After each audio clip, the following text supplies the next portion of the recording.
Om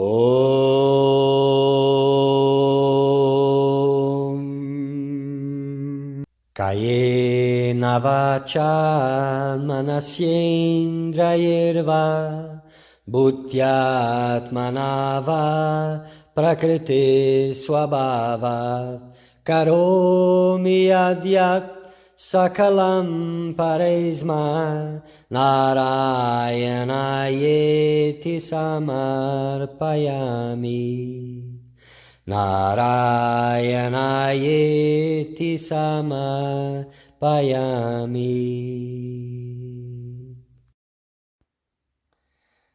Querido buscador da verdade, bem-vindo. Nesta série de vídeos vamos falar sobre Bhakti Yoga, o caminho da devoção, da rendição do amor divino. Esta obra chama-se Os Bhakti Sutras de Narada. São atribuídos ao sábio Narada e fala tudo sobre o caminho da devoção, do amor a Deus. Algo que para os dias atuais é uma joia, uma preciosidade, aquilo que trará alento ao coração do verdadeiro buscador da verdade. Que todos vocês possam encontrar inspiração nesta obra, direcionamento e um entendimento profundo, e que também o amor divino possa brotar nos vossos corações.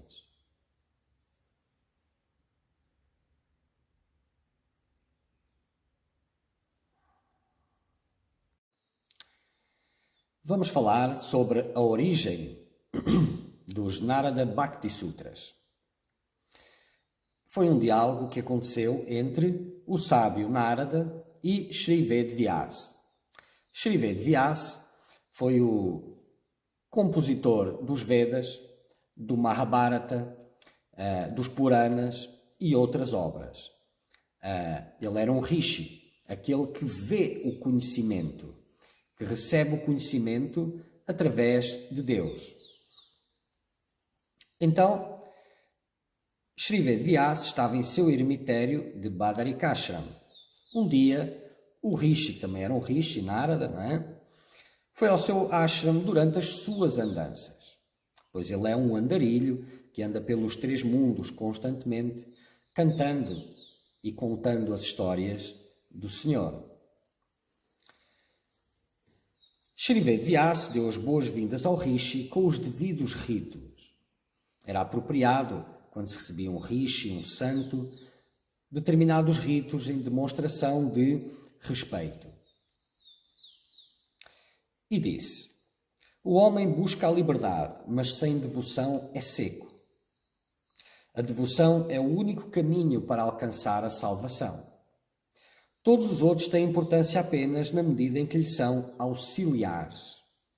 Peço-lhe humildemente que me explique a virtude da devoção. Então, vou passar aqui parte por parte da colocação, que é muito rica e importante. O homem busca a liberdade, mas sem devoção é seco, ou seja, o seu processo não tem vida, não tem nada, não é? Pois a devoção é de facto a vida do processo, é como água na terra, é o que traz a vida, na realidade é a própria vida. Não é? A devoção é o único caminho para alcançar a salvação, pois é o veículo de transcendência. Todos os outros têm importância apenas na medida em que lhes são auxiliares. Significa todas as outras disciplinas espirituais, elas só são importantes, na visão de Shri Ved Vyasa, na medida em que possam ser auxiliares à devoção. Ou seja, o que ele diz é que todas as outras disciplinas espirituais, elas só têm importância como um instrumento de purificação da mente, purificação do coração, para que possa, então, a devoção surgir, brotar, pois a devoção precisa de pureza para que possa nascer. É óbvio, existem vários tipos de devoção, mas a ideal requer pureza. E essa é a vida do processo. Peço-lhe humildemente que me explique a virtude da devoção. Desviar-se aquele que já teve acesso a todo aquele conhecimento. Percebe quais são os frutos de tudo aquilo, o que falta, e humildemente pede a instrução de Narada. Narada disse: o seu discípulo já discutiu o problema da ação, do Karma Yoga, no Purva Mimamsa. Você mesmo completou a investigação do problema do conhecimento, de Gyan, no Uttara Mimamsa. Agora você resolveu pegar o problema de devoção. Sua explicação completa será dada por você em seu Srimad Bhagavatam. Ou seja, Narada disse-lhe que a explicação completa ele iria ter acesso na medida em que ele desse essa explicação, o sábio Vyasa, na próxima obra que ele iria compilar, o Srimad Bhagavatam. Então, isto pode parecer um pouco confuso, mas um rishi é aquele que vê o conhecimento através da bênção de Deus. Foi assim que ele compôs estas obras, não que ele detenha o conhecimento. Então, por isso ele diz que ele terá acesso àquele conhecimento de forma completa quando ele próprio o trouxer através da obra Srimad Bhagavatam. Eu explicarei o Bhakti na forma de sutras. E Narada fez um discurso sobre devoção em 84 aforismos.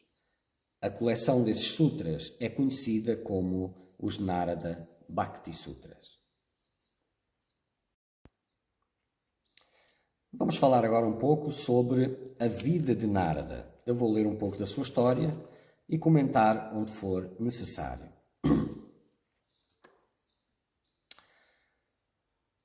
O Deva Rishi, Narada, move-se tocando em seu vina, um instrumento musical, cantando louvores a Sri Hari, atraindo os corações das pessoas para Deus, irradiando assim alegria, amor e paz por todo o mundo aflito. Glória a Devarshi Narada. Então, Devarshi Narada é um andarilho, é um instrumento de Deus que leva as histórias de Deus, a presença de Deus, o amor a Deus, por todos os três mundos, não ficando muito tempo no mesmo lugar. Através do seu poder do yoga, ele pode ir aonde quiser em um piscar de olhos. Os mal-entendidos e brigas que ele cria são todos destinados ao bem do mundo. Ele inspirou Valmiki, Vyasa, Sukadev, Pralada, Dhruva e outras grandes almas a praticar devoção. Então o sábio Narada é um instrumento de Deus. Narada era filho de uma serva em seu nascimento anterior. Um grande número de santos, sábios e sannyasins vieram à sua aldeia durante uma certa estação chuvosa, para passar os seus 4 meses de Chaturmas, que é um período sagrado. Narada era uma criança pequena na época, cerca de uns 5 anos, assim reza. Sua mãe o engajou ao serviço dos santos. Ele não era infantil, desistiu das brincadeiras infantis, ele era de poucas palavras. Ele os serviu lindamente e de todo o coração. Ele serviu o tempo todo em silêncio aos pés deles. Os Mahatmas são as grandes almas, ficaram muito satisfeitos com o menino. Então, naquela idade, pelo comportamento dele, ele já tinha uma grande maturidade. Maturidade, pureza, para poder servir os santos e sábios. Isso já é uma bênção em si. Quanto mais ainda agradar a um sábio. Agradar a um sábio, um ser desperto, é sinal de maturidade. E é por isso que é esperado que isso aconteça para que os ensinamentos possam ser passados. Mas o agradar é diferente do que é na visão mundana, não é? De fazer vontades ou conquistar através de estratégias. Não. Tem a ver com a observação por parte desses Mahatmas, não é? Das qualidades existentes nesse ser. Não é? Então, eles foram extremamente gentis com ele. Por ordem deles, ele comeu o que restou da comida deixada por eles nas folhas.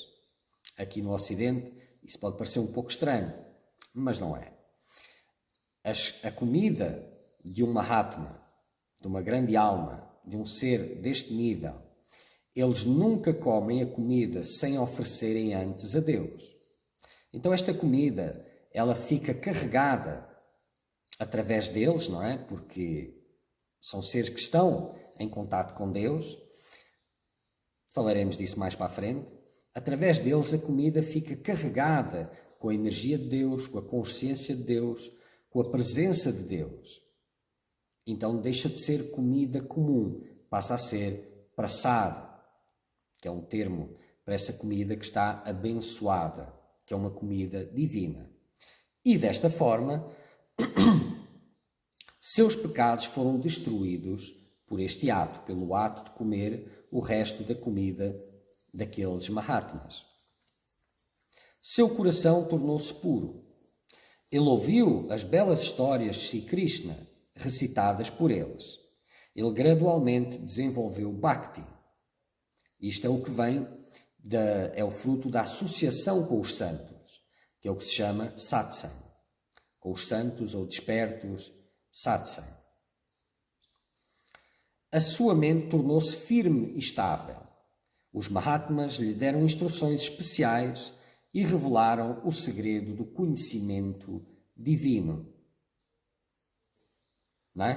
Tal foi o nível de maturidade e preparo e de evolução que Narada demonstrou que os Mahatmas partilharam com ele o conhecimento divino.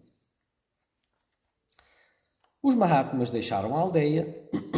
O menino continuou com o seu sadhana. Ele fez bhajan e outras práticas devocionais. Um dia, uma cobra picou sua mãe e ela morreu. O menino saiu da aldeia e foi para a floresta densa. Ele se sentou debaixo de uma árvore de pípalo, na margem de um rio, e meditou no Senhor Hari.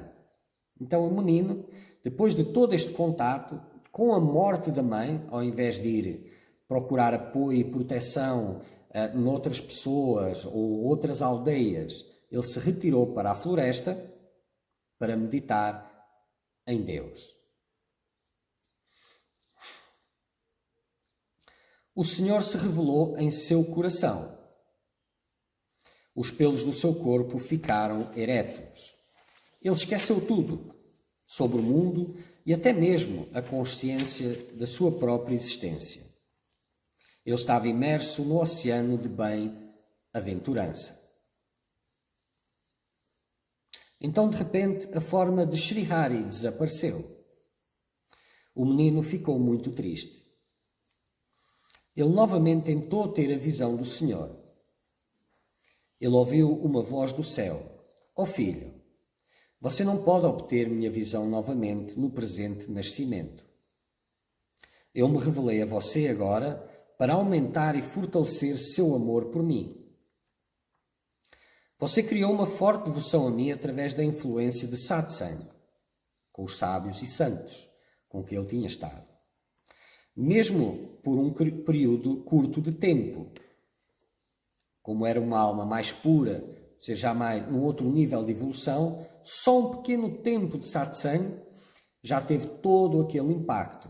Mas tem para todos. Apenas o tempo que vem os frutos é que demora mais ou menos de acordo com o nível de pureza de cada um.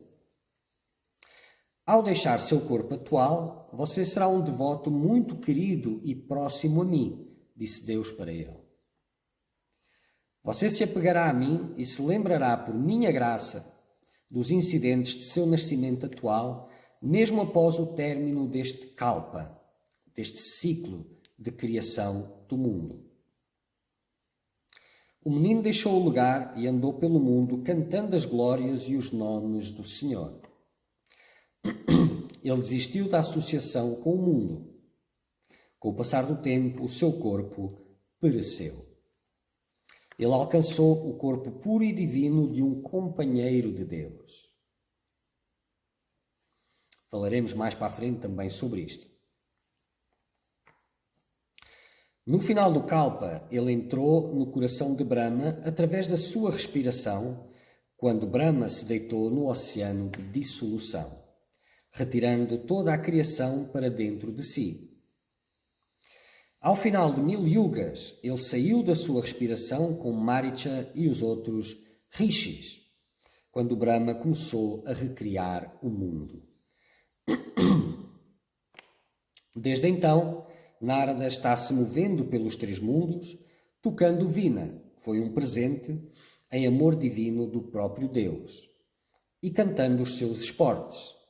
Naquele exato momento, Deus aparece diante dele, quando ele começa a cantar.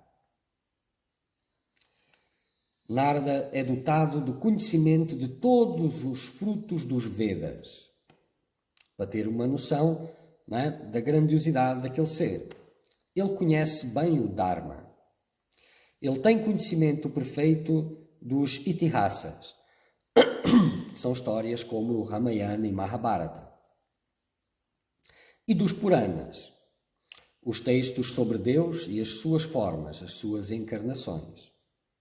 Ele tem conhecimento dos factos do Kalpa anterior. Ele é mestre da música. Ele é um orador eloquente. Ele possui uma visão direta de todas as regiões através do seu poder de yoga.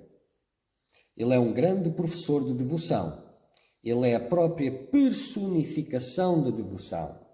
Então, esse é o seu maior presente para o mundo. É ser a personificação do que é um devoto, para que os outros possam ver e seguir o seu exemplo. Narada é um dos mais sábios de todos os sábios. Ele está sempre envolvido em austeridades. Ele é um grande asceta. Ele subiu de uma posição inferior para a mais alta glória espiritual por meio da graça divina e do esforço próprio.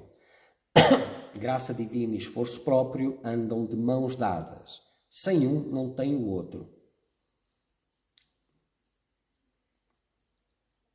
Ele é um Gyani, aquele que atingiu Gyan, a sabedoria, um Yogi e um Bhakta em um só.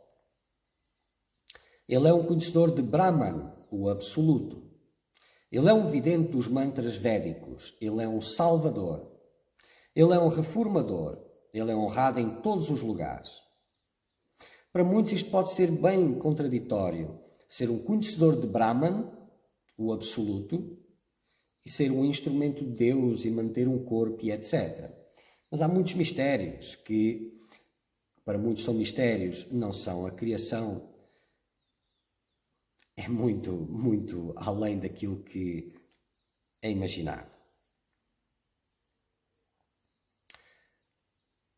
Ele é um grande mestre na arte de reconciliar os outros. Ele é dotado do intelecto afiado, tato, humildade, paciência, tranquilidade, autocontrole, veracidade, compaixão, amor firme por Deus. Ele está sempre fazendo o que é auspicioso, pois ele é apenas um instrumento de Deus. Ele é um dos 10 filhos espirituais de Brahma. Ele foi para Sanat Kumara para obter sabedoria. Ele admitiu que a sua vasta erudição não podia remover o fardo da tristeza. Portanto, Sanat Kumara o iluminou sobre a bem-aventurança infinita, Bhuma, o Absoluto. Narada é o amigo, filósofo, guia e conselheiro de todos, deuses, demónios e homens. Pela graça de Narada, Dhruva foi entronizado permanentemente em sua morada celestial. Narada cuida da esposa de Hiranya, um rei demónio, que então carregava Pralada, um grande devoto do Senhor. Narada tem sido uma fonte de inspiração nobre e valiosa para aqueles que todo o procuram. Que as bênçãos de Devarshi Narada estejam sobre todos vocês. Vamos falar um pouco, de forma introdutória, sobre devoção. O caminho de Bhakti consiste em etapas graduais onde o desejo de libertação é o ponto de partida. Então, isto quer dizer que, independentemente da existência de outras qualificações ou a ausência de outras qualificações, tendo este o desejo por libertação, esse é o ponto de partida para Bhakti. Nada mais é necessário. Ao contrário de outras, em que se começam práticas espirituais, muitas vezes por outras razões, no caso aqui, o caminho de Bhakti começa com o desejo por libertação. Este é o início da caminhada, independentemente de haja ou não outras qualificações. Para Bhakti, ou devoção superior, é o objetivo. É para Bhakti que leva a Mukti, a liberação. Na realidade, para Bhakti é Mukti, é a liberação. Enfim, todos são competentes para seguir o caminho de devoção. Isto é um ponto importante, não é? Independente da qualificação intelectual, física, não importa qual a condição, todos são competentes, desde que o desejo de liberação, mumukshutva, que é um outro termo para liberação, é a qualificação mínima. Então, outras qualificações sem esta não serve. Esta é a mínima. Alguns questionam que Deus está muito acima do poder de compreensão do homem. Como podemos cultivar devoção a Ele? Sendo que não o conhecemos, como podemos cultivar devoção em relação àquilo que não se conhece? Então, viva na companhia dos santos. Vimos há pouco, na história de Narada, não é? Que a breve associação dele com os santos trouxe todas aquelas mudanças e fortaleceu tanto a sua devoção que ele teve a darshan direta, visão de Deus diretamente. Então, o poder de satsang, o servir os santos, não é? É óbvio que nem todos são Narada, não é? Então, é uma questão de tempo. Para uns mais puros como Narada foi rápido, para outros demora mais tempo, mas é infalível. Portanto, viva na companhia dos santos, não é? Ouça as lilas, as histórias de Deus. Estuda as Escrituras. Portanto, as histórias de Deus estão cheias de Deus. São histórias vivas. É Deus em movimento. Estuda as Escrituras Sagradas. As Escrituras Sagradas são palavras de Deus. Não são palavras dos homens. As Escrituras, verdadeiras Escrituras, são intuídas. São vistas pelos rishis, aqueles que têm a visão, através da bênção de Deus, dos ensinamentos divinos. Então, ler as Escrituras significa sintonizar na consciência de Deus. Adore-o em todas as suas diversas formas manifestadas no mundo. Também chegaremos lá, não é? Em que Deus tem várias histórias, desce no mundo por várias razões, para estar entre seus devotos e outras modificações no mundo, não é? Então, adore-o nas suas diversas formas em que ele se manifestou. Adore qualquer imagem do Senhor ou Guru, não é? O Guru é Deus. A imagem do Guru é uma imagem de Deus. Ele se tornou um veículo de Deus, não é? E a imagem, ou uma outra imagem de Deus, uma imagem de Shiva, de Krishna, tudo isto de Vishnu, tudo isto representa Deus, não é? Então, através da imagem, se ligam à consciência de Deus. Recite o seu nome, mantra, não é? Com o nome de Deus. Cante suas glórias, cante suas histórias. Não é? Você desenvolverá devoção. É infalível. De acordo com alguns, Gyan, a sabedoria, é instrumental no cultivo de Bhakti, enquanto outros dizem que são mutuamente dependentes, como as duas asas de um pássaro. Mas Narada diz que Bhakti é o fruto ou resultado em si mesmo. Então, diferente dos outros em que sem Gyan, que uns dizem que sem Gyan, sem sabedoria, não existe Bhakti, e outros dizem que tem que ter os dois para que haja Bhakti, não é? Que são interdependentes. Narada diz não, pois porque, como ele diz aqui, Bhakti é o fruto ou resultado em si mesmo. Ou seja, a prática de Bhakti começa com Bhakti, não é? Com amor, seja lá com devoção, seja lá em que gradiente ela se encontre, até à sua expressão máxima de pureza, que é a devoção. Então, não há um meio para um fim. Começa com Bhakti, termina em Bhakti.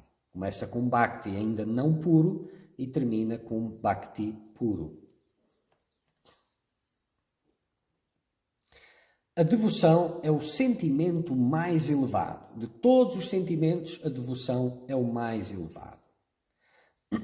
Quando um devoto cresce em devoção, há absoluto autoesquecimento. Isso é chamado de bhava, não é? Pois ele fica cheio de amor devocional. E então só aquele amor permanece. Ele perde a consciência de si mesmo, de si, o corpo ainda, não é?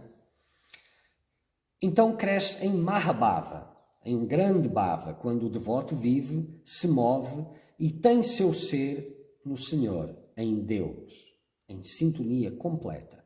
Não é? Este é Parama Prem, o consumo do amor, o amor supremo.